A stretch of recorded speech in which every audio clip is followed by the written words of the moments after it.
everybody, welcome to another episode of the Linux Guy. Today I'm going to be talking about the new release of Pop! OS that came out last month. I've had a chance to play around with it a little bit, and I'm going to talk a little bit about it. So the first thing I want to do is run a Neo fetch so you can see what I'm on. I am on Pop! OS 20.10. I'm on the 64-bit version. I'm running on a Dell computer, and you can see there's a kernel update here with the new version. We also get a new version of GNOME, which is nice. Some of the plugins and some of the top bar icons seem to be working better. Notably, I have Nextcloud, not on this user, but I do have Nextcloud on here, and it actually is showing the cloud icon and responding correctly to me, which the 20.04 release didn't do with the Flatpak. You see I've got an AMD Radeon HD 8670 in here. Not a very powerful graphics card, but I do have a graphics card in here. It's AMD, so it's running pretty well. There's some things that I can demonstrate and some things that I can't. One thing here is if I have multiple windows open, you probably already know about this plugin right here where we can tile our windows. If we go ahead and tile our windows, we can actually rearrange them more easily now using some keyboard commands. There's also this thing called Pop! OS stacking that's new. I'm not a big fan of these. I end up not using them very often except when I'm doing a lot with terminals, but you can see there's some new shortcut keys here available.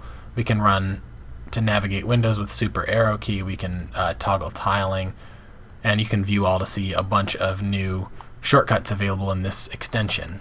They've also added floating window exceptions, so like if you open settings while you're tiling all your windows, that won't be a problem anymore.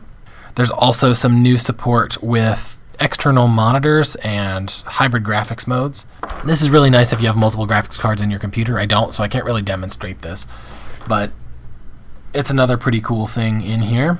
Notably, with the new version of GNOME, we get a few things that I find really nice. One thing that I always hated about this all files was that everything was in alphabetical order.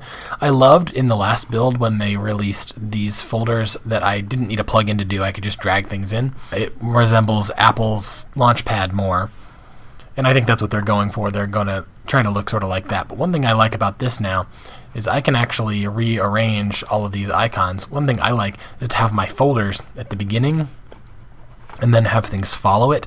That's a personal preference, but the ability to arrange it how I like it is really nice, and now I can actually have these things arranged in the way that I prefer to see them. And this makes it more useful for me. It helps my workflow. As you can see here, I have a criticism of Pop! OS. One thing I really liked about Pop! OS was their refusal to allow snaps into their system. Well, you see Snapd is running right now, right after my upgrade. I also noticed when I ran updates that it converted my Chromium to the snap package. It was previously installed from apt. I'm probably going to undo this and go ahead and install the Flatpak.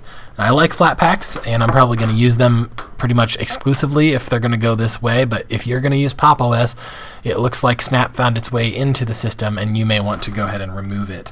Another thing I wanted to point out is that Deb 822 format is now available in Pop! OS. I don't use this feature very often, but Debian-based distributions are familiar with the apt repository. Basically allowing the Deb 822 format allows for more flexibility for people to package software for Pop! OS 20.10, and this is nice. It could see more software finding its way to the platform. Anyway, this is just a short video to talk about my initial thoughts. I haven't been using it for very long, but I'm on here. I've already liked a few of the quality of life improvements. I'm still a fan of Pop! OS. I'm unhappy that Snap is there. I'm sort of hoping they'll move away from that or disable it in some way, because I'd much prefer to use apt. I can't audit Snap, and that's my big problem with it. I can with apt, and that's why I prefer to use it. I really like the GNOME improvements. Of course, that's not unique to Pop! OS by itself, but the GNOME improvements are really nice. I'm happy to see them. Everything seems smoother with this new build of GNOME. Not a whole lot of aesthetic changes, but some quality of life changes, and everything just seems smoother.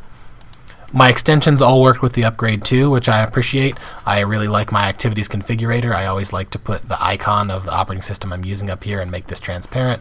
Same with the dock. I like the dock to be visible at the bottom and also to be transparent. It just makes my computer look nice, and it gives me shortcuts that makes it really easy to use my computer. I don't like to have to go into a menu every time to click something.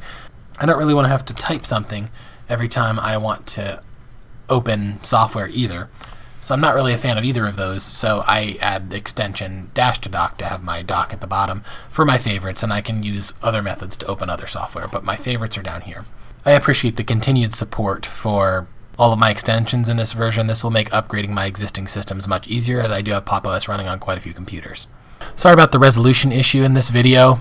I got a different monitor and it's not supported with my X-Randor fix, which I had in a previous video. I'm probably just going to ditch this monitor and go back to a 1080p monitor. It's easier. As always, thank you for watching The Linux Guy. Make sure to follow us on Odyssey, LBRY, and BitChute. Send us a tip if you feel so inclined. We have cryptocurrency options available, and of course you can send us a tip on LBRY as well. Thank you for watching, and we'll see you all in the next one.